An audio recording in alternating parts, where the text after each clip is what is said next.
कुरेशी मोहल्ला परिसरात अवैध कत्तलखान्याविरोधात पोलिसांनी मोठी कारवाई केली आहे। 21 ऑगस्ट रोजी मिळालेल्या गुप्त माहितीनंतर पोलिसांनी छापा टाकला असता एका ठिकाणी गोवंशीय जनावरांची कत्तल सुरू असल्याचे आढळून आले। घटनास्थळी गोवंशीय जनावरांचे अवशेष आणि कातडीही सापडली। यानंतर पोलिसांनी परिसरात मोठी शोध मोहीम राबवली। या कारवाईत 50 पेक्षा अधिक गोवंश ताब्यात घेण्यात आले। तसेच आणखी एक अवैध कत्तलखाना आढळून आला।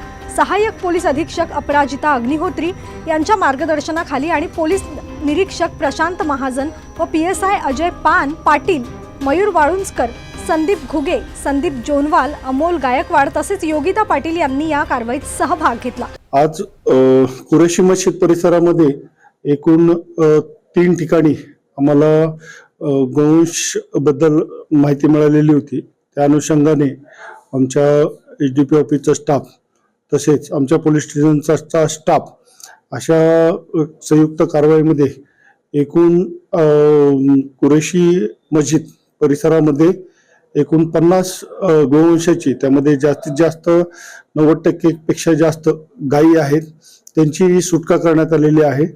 या संबंधाने पोलीस स्टेशन खुलताबाद या ठिकाणी यापूर्वी एका कत्तलखान्यावर कारवाई करण्यात आलेली होती। त्याच ठिकाणी पुन्हा अशा प्रकारची कारवाई खुलताबाद पोलीस ठाण्याकडून करण्यात आलेली आहे। आता या प्रकरणात बघितलं सर, जे संबंधित आरोपी यांना ताब्यात घेतले, यामध्ये आरोपींना ताब्यात घेऊन गुन्हा दाखल करण्याची प्रक्रिया सध्या सुरू आहे। आता जो कत्तलखाना आता शहरामध्ये चालणारा, या कत्तलखान्याची परवानगी होती का? सदरचे कत्तलखाने अनधिकृतरित्या आहेत।